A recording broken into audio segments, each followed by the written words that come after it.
ہر وقت ہمارے پاس جو اسلحہ ہے اس وقت دعا ہے اور کچھ بھی نہیں ہے. ہر لمحے تہجد پڑھیں. اگر کوئی آپ میں سے نہیں پڑھتا تو پڑھنی شروع کر دیں. تہجد پڑھیں، اشراق پڑھیں، چاش پڑھیں، صدقہ دیں، خیرات کریں، اللہ سے گریہ کریں، رب سے معافی مانگے. وہ نہیں ہے، وہ بھی ہم ہیں. یہ مت سمجھیں کہ ان کے ساتھ ہو رہا ہے ہم امن میں بیٹھے ہیں. یہ ہمارے ساتھ ہو رہا ہے. یہ کبھی نہ سمجھنا کہ ایک منٹ کا فاصلہ بھی نہ سمجھنا، ایک سیکنڈ کا فاصلہ بھی نہ سمجھنا. یہ صرف ہمارا گمان ہے، یہ صرف ہمارا وہم خیال ہے. وہ ہم ہیں، ہم وہ ہیں. کوئی فرق نہیں ہے. جو کچھ وہاں ہو رہا ہے وہ ہمارے ساتھ ہو رہا ہے. ہم مسلمان ہیں اور مسلمان ایک جان ہے. جہاں بھی کہیں ہو رہا ہے، کیسے ہو سکتا ہے دو باپ کو کوئی کہے کہ وہ کہے اے تیرا پتر تے میرا دشمن ہے نو میں ٹکڑے کرنے تو میرا یار ہے؟ باپ کہے گا مجھ سے برداشت. اللہ کے ہاں سارے مسلمان رب کے ہاں ایک ہیں، رسول اللہ کے امتی ہیں. یہ کیسے ممکن ہے نبی کی ایک امت کو تو ٹکڑے ٹکڑے کیا جائے، دوسری کہا جائے آپ ہمارے ساتھ ہیں، ہم آپ کے ساتھ اچھا ہی کریں گے؟ تو میرے بھائیو ایسا نہیں ہے. اللہ رب العزت ہمیں ہدایت عطا فرمائے.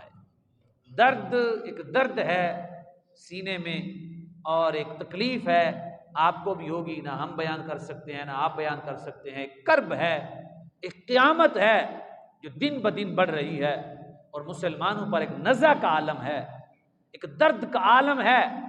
وہ الگ بات ہے کہ محسوس کرے یا نہ کرے، وہ الگ بات ہے، لیکن حقیقت میں ایسے ہے.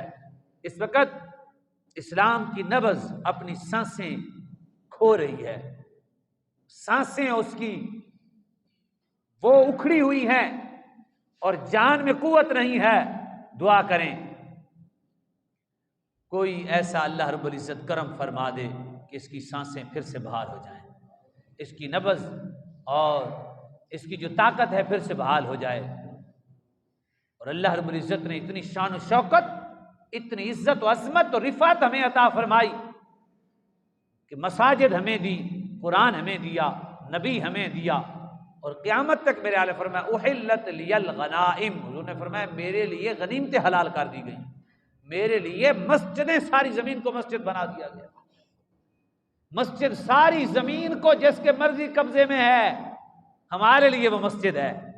سوچیں ذرا، آپ دنیا کے جس مرضی کونے پہ جائیں، جس مرضی زمین پہ کھڑے ہو کے اللہ کو سجدہ کریں، اللہ نے وہ ہمارے لیے مسجد بنا دی ہے. یعنی دراصل وہ ہماری ملکیت ہے. اللہ نے حقیقی طور پہ وہ ہمارے لیے مسجد بنا دی ہے. فرمایا سارا روئے زمین. وہ الگ بات ہے کہ مسجد کا پاسبان اچھا نہ ہو. ساری روئے زمین ہمارے لیے مسجد بنا دی گئی، پاسبان اچھا نہ ہو اور اس کو منظم کرنے والا اچھا نہ ہو تو وہ الگ بات ہے. میرے بھائیوں، نبی کریم صلی اللہ علیہ وآلہ وسلم نے فرمایا من بنا مسجدا یبتغی بہ وجہ اللہ بنى اللہ لہ بیتا فی الجنہ. کوئی بھی کہیں مسجد بنائے گا اللہ تعالیٰ اس امت کو ہی جنت عطا فرمائے گا. بیت المقدس ہم نے سجدوں سے آباد کی ہے. بیت المقدس کو آباد کرنے والے ہم ہیں. اور اللہ کے اس جتنے بھی روئے زمین پر گھر ہیں، مسجدیں، اور اس روئے زمین پر سجدہ اور اللہ کو معبود حق جو مانتے ہیں، اللہ نے ہمیں وہ نعمت عطا فرمائی ہے. اور کیوں کہ اس کو معبود حق ہم انہیں مانتے ہیں. آج یہ طریقہ بنا گیا، یعنی دکان پہ بندہ اور طرح ہے، کعبے میں اور طرح ہے، منبر پہ اور طرح ہے، گھر میں اور طرح ہے. جبکہ جو ہماری زندگی ہے، اسلام کی زندگی اللہ نے جو ہمیں دی ہے، وہ فاروق اعظم ہو، منبر پر بھی عمر ہے، شام میں جائے تب بھی عمر ہے، وہ پیوند لگا پر بھی عمر ہے، رات کو سسکیاں لے کے رونے والا بھی عمر ہے. وہ شیر خدا کیوں نہ بن جائے، وہ حیدر قرار کیوں نہ بن جائے، اگر غربت ہے تو غربت ساتھ رہی. وہ امیر المومنین خلیفۃ المسلمین. تو یہ ہماری تاریخ ہے.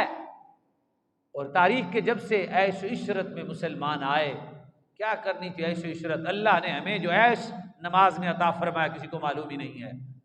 جو عیش اللہ نے ہمیں کعبہ کے طواف میں عطا کیا، وہ جو عیش و عشرت جو اللہ نے جہاد کے تلواروں کے سائے کے نیچے ہمیں عطا کیا، وہ جو قرآن کی تلاوتوں میں ہمیں لذتیں دی، اور وہ جو عیش و عشرت دی، وہ جو اللہ اللہ کرنے میں اللہ رب العزت نے وہ جو اللہ کے قانون اور اصول کو اور ضوابط کو اعمال میں اپنی زندگی کے افعال میں لانے میں اللہ نے جو ہمیں عیش و عشرت عطا فرمائی، وہ نہ پیسوں میں ہے نہ درہم و دینار میں ہے۔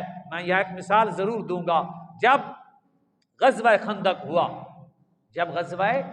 خندق ہوا، حضرت علی پاک نے عمر بن عبد ود ان کا بہت بڑا تھا، آپ نے اس کو دو ٹکڑے کر دیا، وہ لڑا اور کئی سو آدمی کے مد مقابل سمجھا جاتا تھا، بہت بھاری بھرکم تھا، وہ پوری جو خندق بنی ہوئی تھی وہ اپنے گھوڑے سے پار کر کے آ گیا۔ حضرت علی نے جب کہا میں نے آپ سے لڑنا ہے، اس نے ایک ہی وار کر کے نا اپنے گھوڑے کی چاروں کوچیں کاٹ دی۔ آپ خود سوچے کتنا طاقتور ہوگا، غصہ چڑھ گیا، اس نے کہا تو میرے ساتھ مقابلہ کرے گا؟ علی پاک پر وار کیا، حضرت علی پاک کو اللہ نے محفوظ کیا، اور جسے رسول اللہ نے دعا تھی، جب اس نے وار کیا تو اتنے بڑے بھاری بھرکم بندے کو دو ٹکڑے کر دیا۔ اب کیونکہ ان کا سردار تھا، انہوں نے کہا ہم 12,000 درہم دیتے ہیں، ہمیں یہ لاش واپس کر دیں۔ لینے تو آ نہیں سکتے تھے، کتنے؟ جس نبی کا ہم نے کلمہ پڑھا اس کی سیرت بھی سنیں، ہم تو اپنی لاشیں بیچ دیتے ہیں نا، لیکن اپنے نبی جس نبی کا کلمہ پڑھا، سوچیں ذرا اس پاک رسول صلی اللہ علیہ وسلم نے کیا کیا۔ ضرورت تھی، آپ کو پتہ ہے خندق میں صحابہ نے پیٹ پہ پتھر باندھے ہوئے تھے، کھجوریں نہیں تھی، پینے کے لیے پانی نہیں تھا، پہننے کے لیے کپڑے نہیں تھے صحابہ کے پاس، اس قطر غربت کا عالم تھا، خیمے نہیں تھے۔ میرے نبی فرماتے اچھا ہے لاش ہی ہے نا، اس کو واپس کرو، ہم نے اس کو کیا کرنا ہے، چلو حضور تو خاموش ہو گئے۔ صحابہ کہتے حضور غریب ہاں، پیٹ پہ پتھر بنے، 12,000 درہم آ جان کے کوئی خیمے لے لیں گے، کچھ ہم چیزیں کھانے پینے کی لے لیں گے۔ میرے آقا نے فرمایا ہم مردے نہیں بیچتے، ہم مردوں کے پیسے نہیں لیتے، ان کو اپنی لاش اٹھا کے لے جائیں۔ جس نبی کا ہم نے کلمہ پڑھا ہے نا، ہمارے آقا کی یہ شان مبارک ہے، اپنی لاشیں تو دور کی بات ہے، میرے آقا نے کافر، وہ تو ہماری تھی نہیں، گناہ بھی نہیں ہے اس میں، کوئی مسئلہ بھی نہیں ہے، لیکن میرے آقا نے خودداری کی تعلیم دی۔ کسی صحابی نے نہیں کہا یا رسول اللہ بہت بڑا موقع تھا لے لیتے آپ، صحابہ نے کہا کروں تیرے نام پہ جاں فدا، بس ایک جاں دو جاں۔ حضور جانتے تھے قیامت تک کوئی اس کو دلیل بنا کے پھر مسلمانوں کی جانیں بیچنا نہ شروع کر دے۔ میرے آقا نے وہ جملہ ایسا فرما دیا، فرمایا ہمارا اسلام ایسا نہیں ہے کہ ہم مرے ہوئے لوگوں کو بیچ کر اس کے پیسے لیں۔ یہ ہمارے آقا مولا صلی اللہ علیہ وسلم کی تعلیم مبارک ہے، یہ ہمیں آقا نے سبق عطا فرمایا۔ ہمارے اسلام میں تو اس قدر بلندی ہے، اس قدر بلند مقام ہے۔ غزوہ احد میں حضور کے ایک صحابی ہیں، آپ حیران ہوں گے، ہماری تاریخ بڑی سنہری ہے، بندہ بھول جائے وہ الگ بات ہے۔